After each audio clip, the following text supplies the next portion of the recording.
Okay. All right. Welcome everybody. For those of you that don't know, our guest this week is our monthly guest this week is Alix Redmonde. Some of you know her from Parkinson Place. Others are new, so we'll get to know Alix a little bit, and then she's going to share some exercise tips with us because she's a certified instructor. So let's start out with some questions though. So Alix, where are you from originally? I know you're not a Floridian, native Floridian. It's a long story, but I'll try to go like this. So my parents were from the East End of London, and I was born in Los Angeles. And we left Los Angeles when I was 16 months old, and we went to England, France, Belgium, back to England.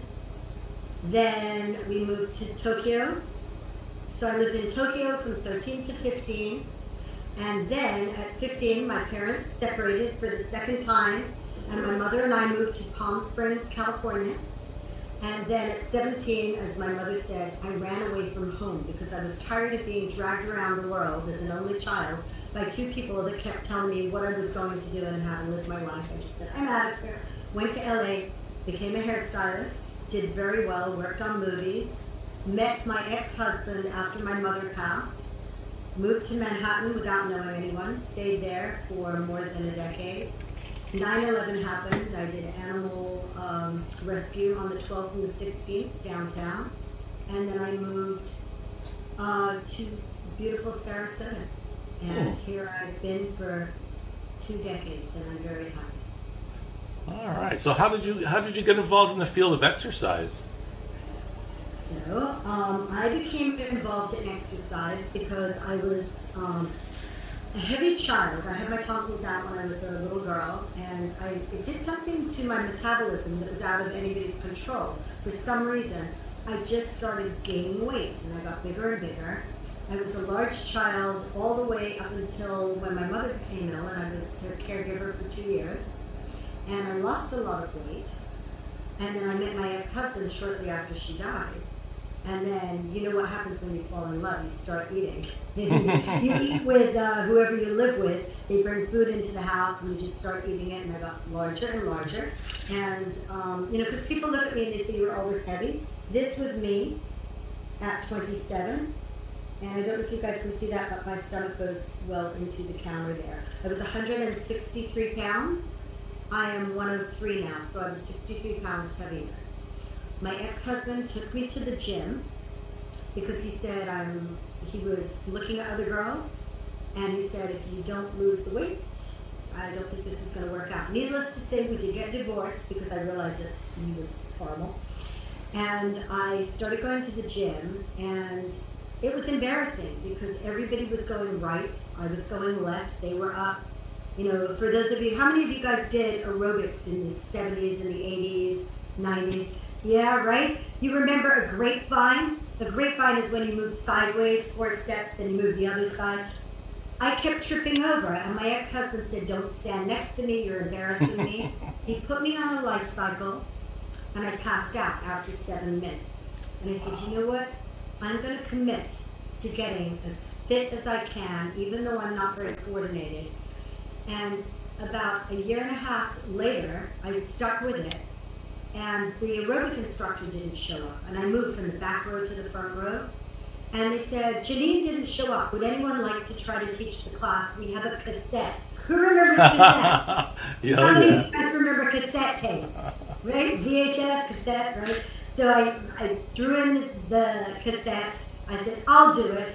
And I was so nervous, you guys.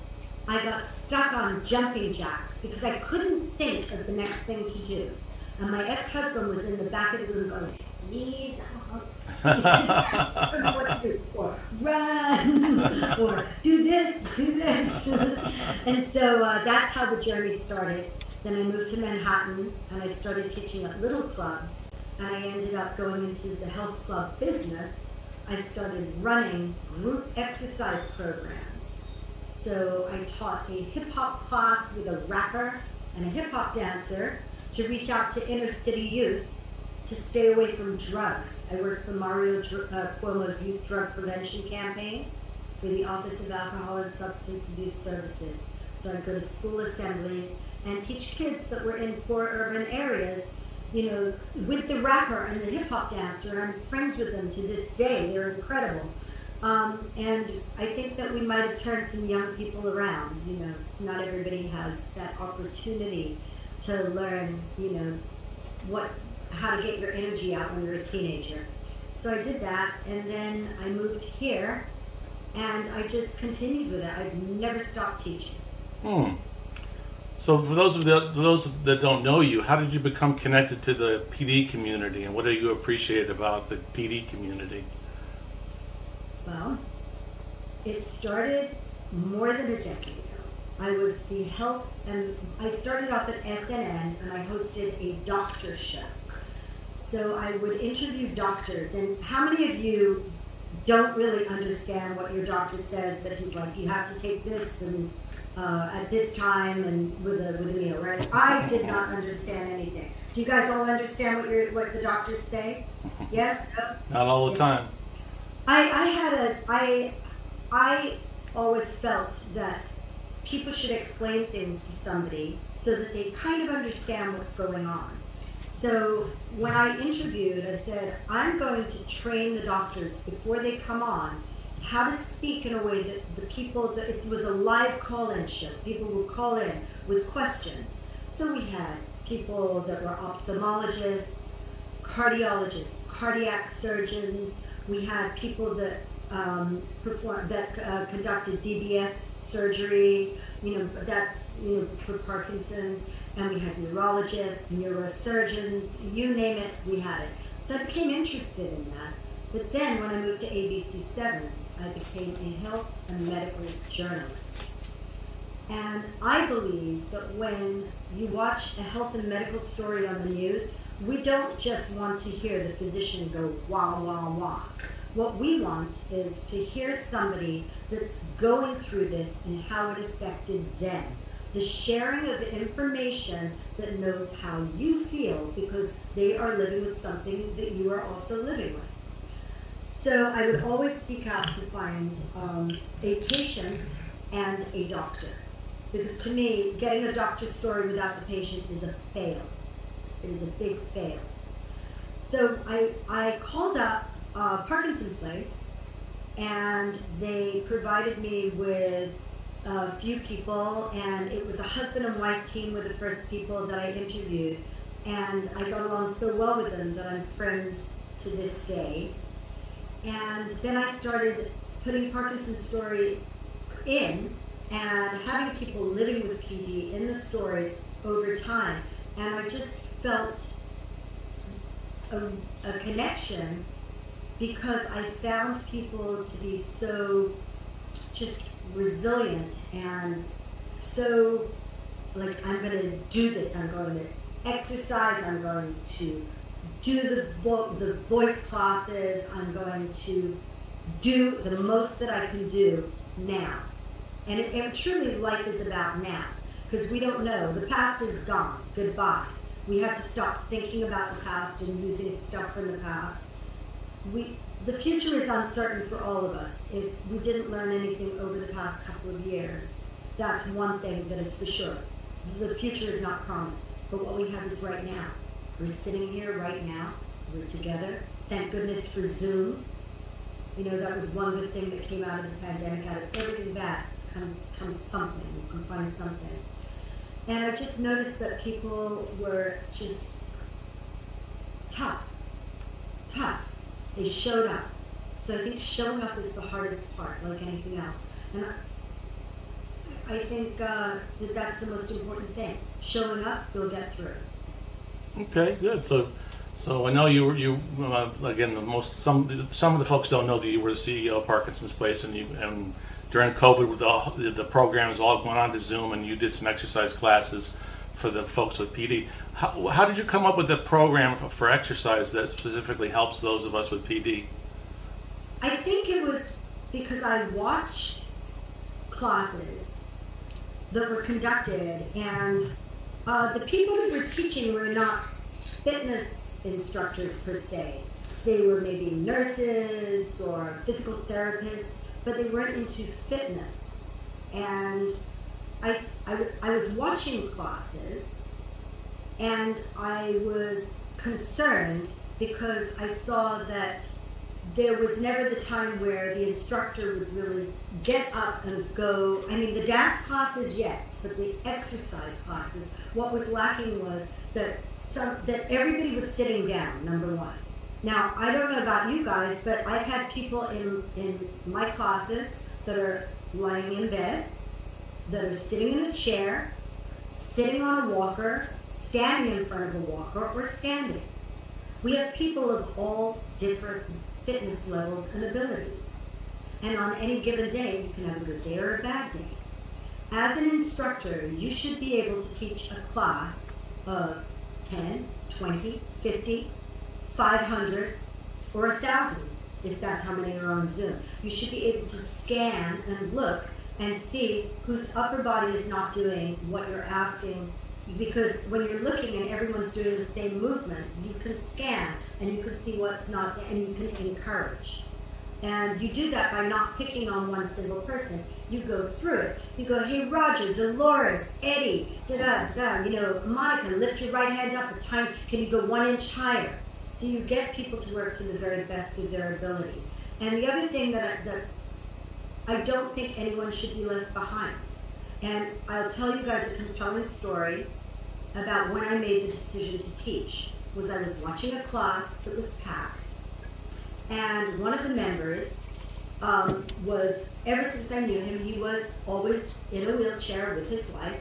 And when I was watching him, he was just looking at the floor, not doing the class. So I went over to him and I said, "Hey, what's up?" And he just looked at me and goes, and I said, "Can you give me a high five?" He went. I said, "How about the other hand?" He went like that. I said, "Oh, so you can move." I said, "Can you pick up your right leg?" He said, he picked up his right leg. I said, "Can you pick up your left leg?" He said, "No." I said, "Oh." I said, "Can you put your hands under your left leg and do this?" And he said, "Yeah," and he did it. And I said, "So why aren't you doing the class?" And he went like this. He wasn't motivated because nobody was connecting with him. So I decided at that moment that that was when I was going to start teaching. And then I was told it would be appropriate because of my position, and I felt it was absolutely appropriate.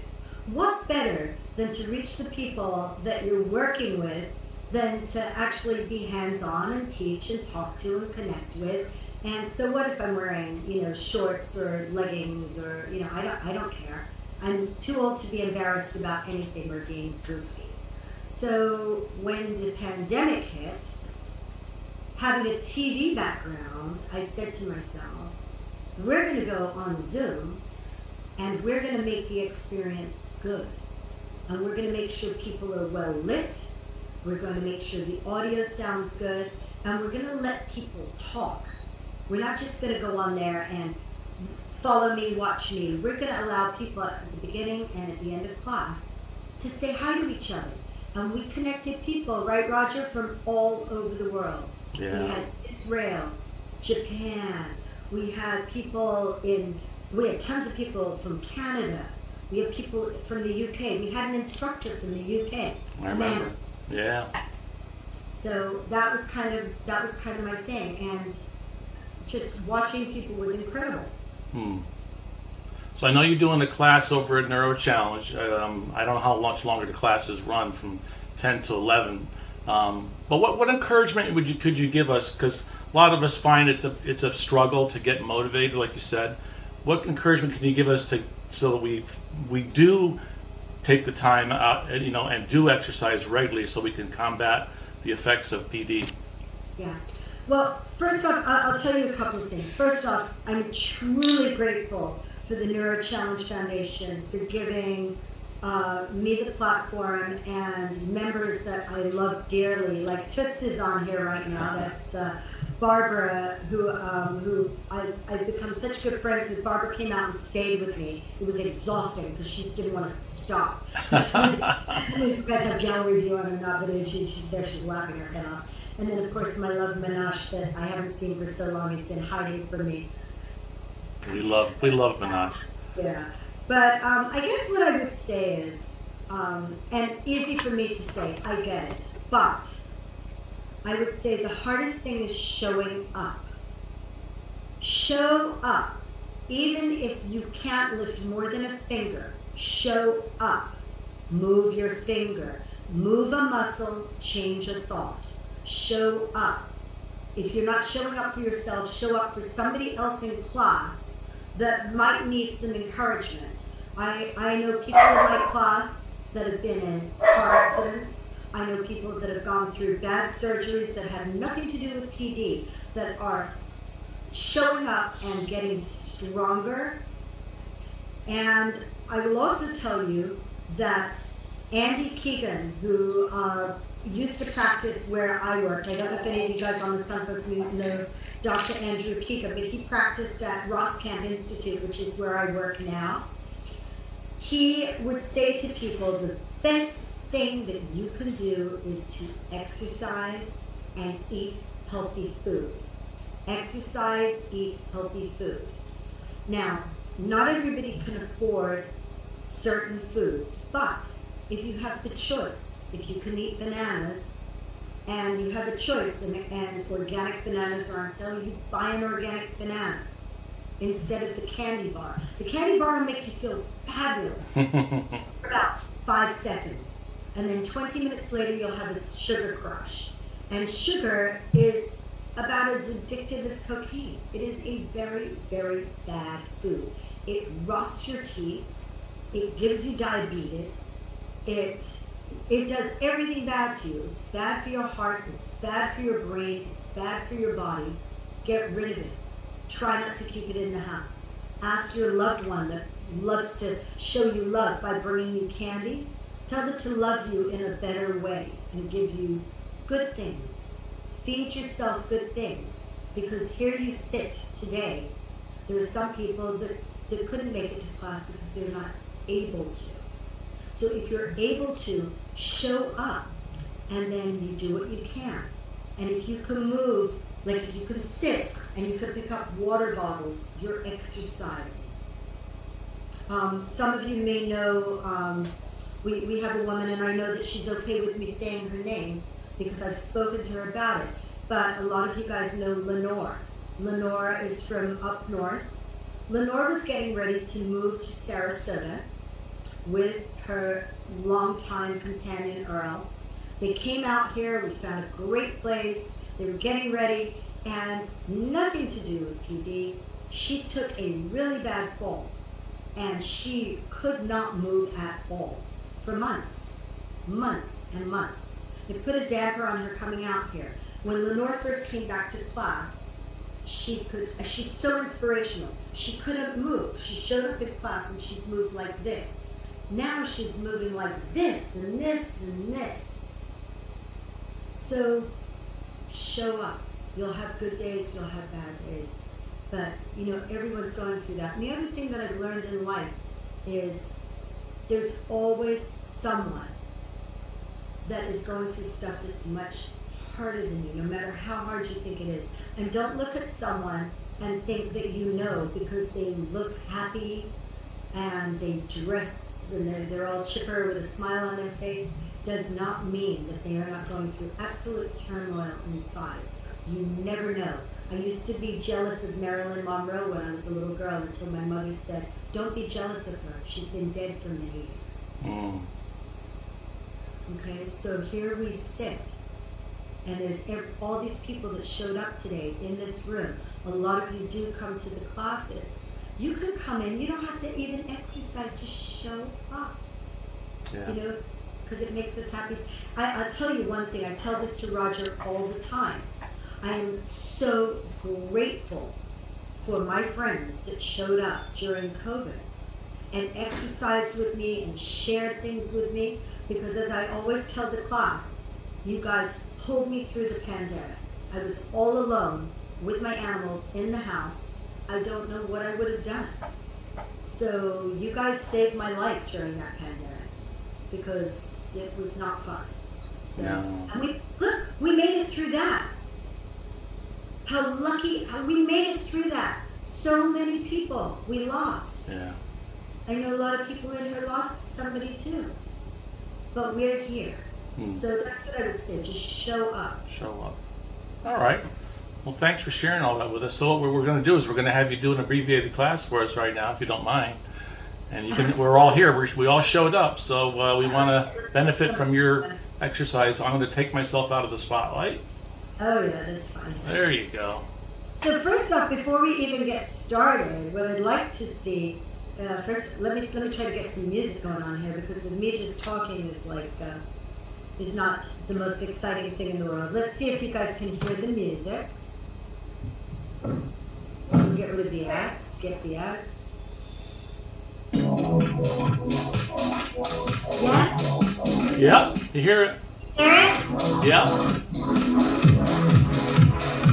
I'd like to see if you can hear it, because I can't hear you guys. Can I get a thumbs up?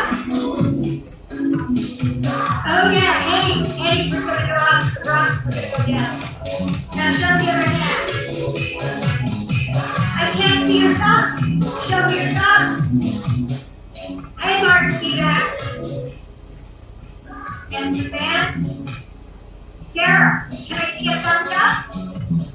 Thumbs up? Thank you. Good. Right, left, left. All right, Ron, let's go fast. I'll be out here. Woo!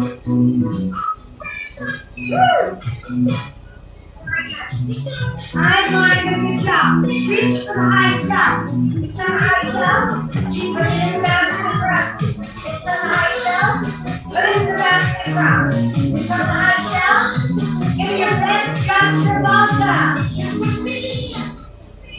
There we go. 4, 3, 2, and arms. Go here, roll the hands around. Roll them around each other. The way you roll them is you lift one elbow up and down. Very good. Is that fair? That was good. Good, Ellen. Woo! Good, Connie. And here we go. Roll them around. Woo! Good. Good. Very nice. All right, Rich. Left hand, reach that high shell. Put it in the basket across it. High shell. Don't reach all the way up. You can't get it.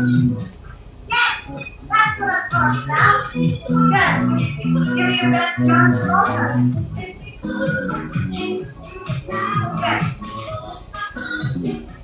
And down. Give me a back lunge. Give me a back sit down. Down white. And sit down. Reach as far as you can.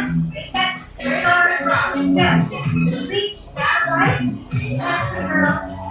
Sit down on it. Woo! Now down white. My bad. Good. One more. Very pretty. Two more, right, Phil? One more. Good. Now, watch. Tap the shoulder, tap the shoulder. Good. Windshield one. Good, Steve. You got it. Sorry about that. Tap one with the other. Right your arm. Whack left. Wait the arm.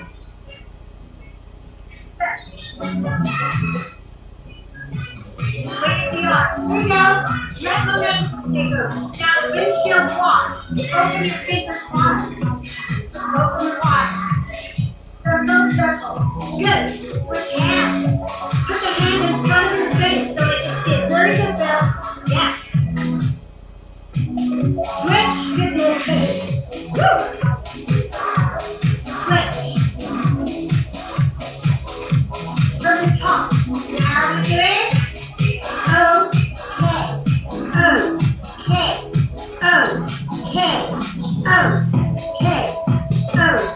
Okay. One more. 4, 3, reach for the high shell. High shell.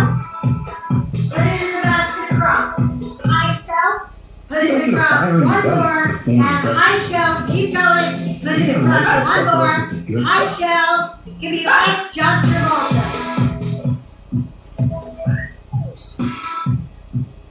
One more, 4, 3, 2, hold the hands back up, yeah, yeah, move the elbows up and down. Are you okay, Connie? You're in the English country garden. There you go. Perfect. All right, Dimash, show me what you got. Speed back. Here we go. Speed back. Just get your elbows up. There you go. Woo! Get there. Reach up. Faster. Keep up. Yeah, there you go. Reach. Well done. Give me one more like that. A little higher, guys. Can you go one more? Hey, I can't hear it. Good. Good job. Good. Reach up. You got it. Give me your touch balls, guys. Reach. Reach. Reach. Good. Windshield pipe. Windshield pipe. So these are just some of the ones we use. And take it away. Bam, bam. Good. Windshield wash. Switch. Where are we going? I don't know. I don't know. I don't know. I don't know. I don't know. I don't know. I don't know. I don't know. 3 more. I don't know. That's right. Come on, Lash. Where are we going? I don't know. 2 more. 1 more. Now, watch. One hand is up, one hand is down. Tip the scale. Tip the scale. Yes, good speed back. You got it. 1, 2, 3, 4. Climb the rope. Now, slow. Touch the ceiling. Touch the ceiling. Yes, good. Touch the ceiling. Touch the ceiling. Touch the ceiling. 2 more. 1 more. Good. Shake it out. Shake it out. Good. Keep shaking the hands out. Now, I want you guys to make sure you are unmuted. Here's what I want you to do. How many of you have people say, speak up, I can't hear you? How many? Let me see a show of hands. Right. So if someone tells you that, you've got to use your voice, yell. Trust me. Now, Roger, if you want to unmute them, that would be awesome. They can unmute themselves, yeah. All right, guys. Here, do this with me. Are you ready? I want you to say, whoa. Whoa. Whoa. Now, ceiling. Ceiling. Whoa. Yes, do it again. And I need to whoa. Whoa. A little fast. Say whoa. Ceiling. Whoa. Whoa. Ceiling. Whoa. Yes. Whoa. Ceiling. Whoa. One more. Whoa. Ceiling. Whoa. Whoa. I'm going the wrong way. It doesn't matter. Go right or wrong way because now you're going to go the other way. Here we go. Whoa. Whoa. Whoa. Whoa. Ceiling. Ceiling. Whoa. Yeah. Whoa. Ceiling. Whoa. Again. Whoa. Ceiling. Whoa. Whoa. Ceiling. Whoa. So, why is, yeah. Exactly. And the thing is, you want to do motivation and things like this. Here's how we can fix things. If someone tells you that you are not moving big enough, like if they say pick your arms up, you're not lifting high enough, like if they say put your hands over your head. Sometimes we don't, yes, there, that's excellent. The thing is that in life, how many times have you guys gone? I know that walking around when I was in Manhattan and Los Angeles, I would go up on a step. I think my whole foot was on the step, but it wasn't. My heel was off, and I'd go clunk, and I'd hurt my Achilles, or right. It happens in life, but more so sometimes when you have symptoms of PD. You think that you're doing this big move, but you may not be. So if someone tells you that you're not, trust that you're not. And if someone says, I want you to reach up as high as you can, don't stop moving. And we can all do this together now until you touch the ceiling, okay? So have you felt the ceiling yet? No, I can't feel the ceiling yet, right? Good. Now, yes, everybody, can you touch the ceiling? Now wiggle your fingers and reach higher. Yes, higher. Minash, is it up? All of a sudden, you're like, okay. See, nobody gets out of Dodge. You do your best. That was perfect. So trust that. Now, here's the other thing. I know sometimes people get stuck. We are not about problems here. You have a problem, you get stuck, you can't lift one arm. It's no problem. Because guess what? Your other arm works. Pick it up. Pick your hand up. You can't move your leg gets stuck. My leg, I can't. Guess what? Your arm works, pick it up. One arm works, pick it up. If you get stuck on an exercise class, lift your hand up. If we're doing a class, YMCA, right? Just do this. Just do it. Move your arm. Move it. Keep it moving. Take your arm that moves. You can move it. That is a solution.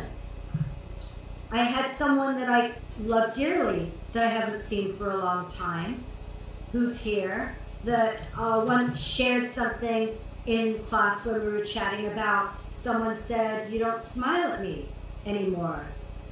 Talked about a grandchild. And there's a fix. How many of you have had someone say, why aren't you smiling at me? I know it's happened to a few people, right? So what do? Show them your teeth. Just go like this. You're smiling.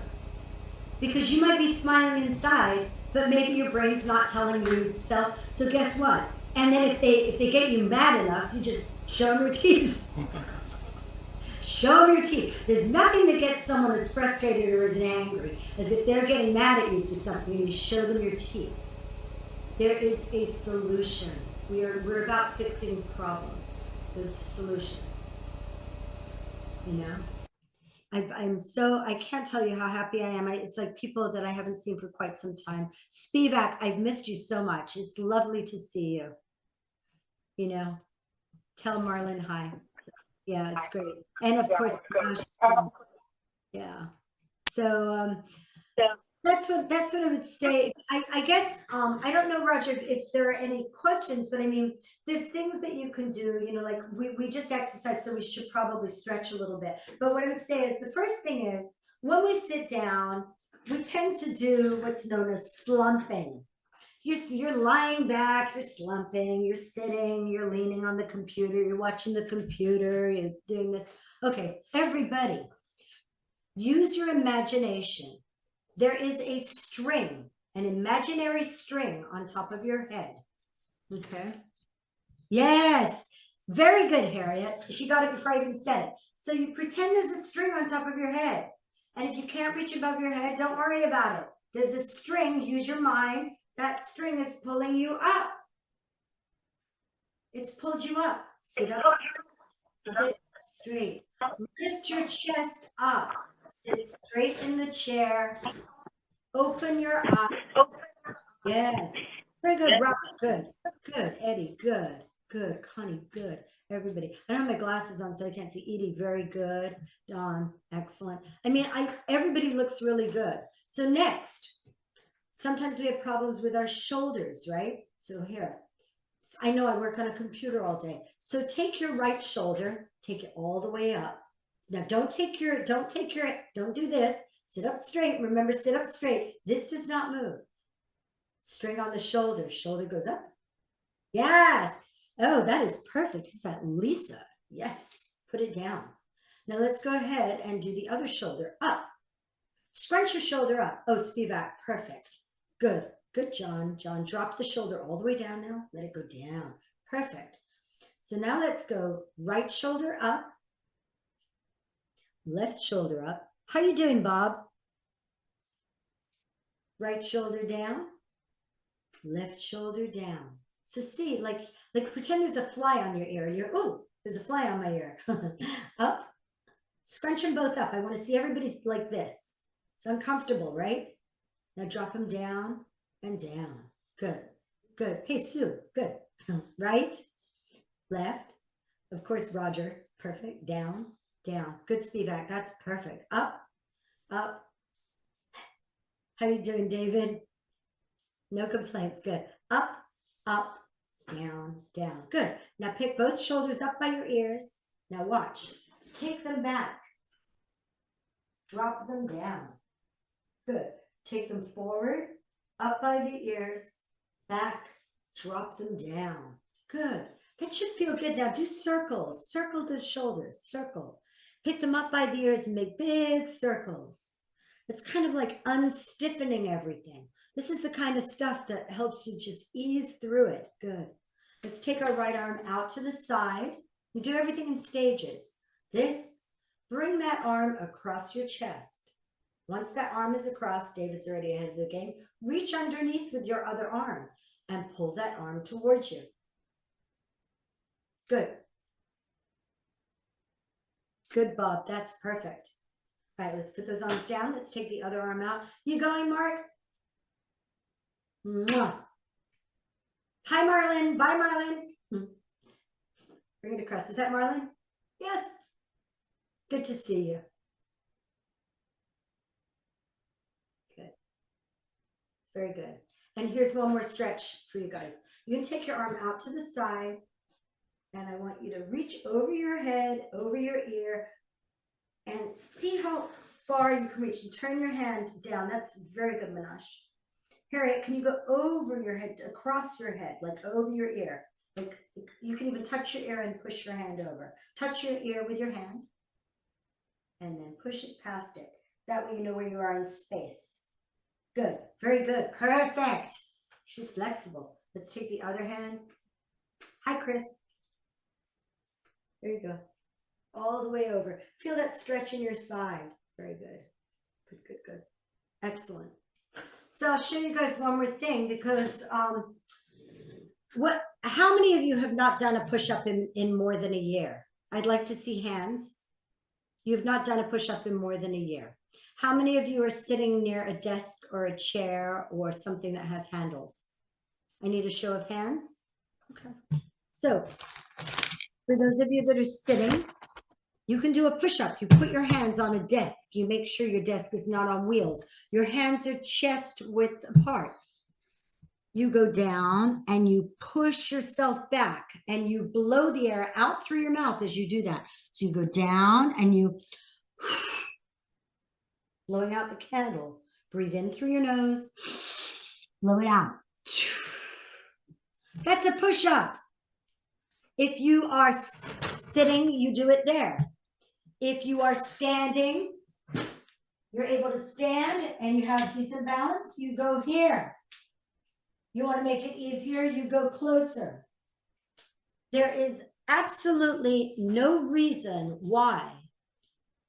Yes, very good there. Good. So if you can do it, and guess what? You have one arm that's not working? Okay, fine. Then you're doing one arm push-ups and you're a rock star. Okay? That's it. So that being said, I hope that you guys have some tools that you can leave with today. I guess I would give one more thing. Some of you guys are still going with the push-ups. You go Ken. Ooh, ooh, ooh. That's incredible. Okay, so at the end of every class, we do this most sincerely. We have a member who's incredible, and she does American Sign Language. Her name is Deborah, and she's not on now. If she were on now, I would have her lead it. But I'm going to show you guys something that I truly believe, and it's very important that you pass it on to someone, because as I said, you never know when someone's having a hard time, and I do this as much for myself as I do for my buddies. Right, Toots? We say it together. That's right. So, if you could indulge me and look right at the camera and you say, I. I. Oh, I can't hear you. Oh, they're all muted. Oh, hold on. I. I. Believe. Believe. I. I. Can. Do. Anything. Anything. I truly believe this. I believe that I can do anything. I believe I can ride a horse in the opera. I believe anything is possible. What else you doing there? I don't know. Said we're gonna learn sign language. You ready? Okay. And then we're gonna get loud. Is that okay, Roger? Yep. Okay. You guys are just getting a little sick with one week. Nope, don't worry. All right, Manash, do you remember this? We're I I. then believe if you take your thoughts, touch your head, use your brain, your thoughts, put it in your hand. Believe. Yes, Tom. Believe. Believe. Okay, let's go from the top. I believe. Do I That lady who went to. believe I? Let's go from the top. I believe. I Can. That's right. That's right, Lisa, with conviction. Can. Let's go from the top. I believe. I can. Do anything. Do it 2 more times. I believe. I can. Do anything. And one more time. Remember to get the last one. I believe. I can. Do anything. Who remembers the sitcom Friends? Oh, of course. Remember that song? It was so annoying. Dun, dun, dun, dun, dun, dun, dun, dun, dun, dun, dun, dun, dun, dun, dun. Right, remember that? Yes? Yes. And how many of us hated it, but we found ourselves singing? Can't figure out this. I don't like this. Everybody knows everything, right? It's like, I hate that. It's like enough. You know, the sitcoms and the songs. If you say something enough, you will believe it. You will believe it. It's just the way the human mind works. So say it to yourself. Share it with someone else that's not doing as well as you. Share it with someone that you think is doing a lot better than you, but you have no idea what's going on in their mind. You never know. And pass it on. Pass it on. You teach them, I believe I can do anything. That being said, just in case you live with someone that you don't like, here's your chance for revenge when you do your class. Because when you're doing your class, like they say in girls. So, ready, Roger? Yeah. Right. Don't be shy. We're all of a certain age where we don't. Here we go. 1, 2, 3. So you're taking that stuff and you're throwing it away and getting rid of it. 1, 2, 3. You see my fingers? I'm getting rid of it. Open them wide. Throw it away. Last time. 1, 2, 3.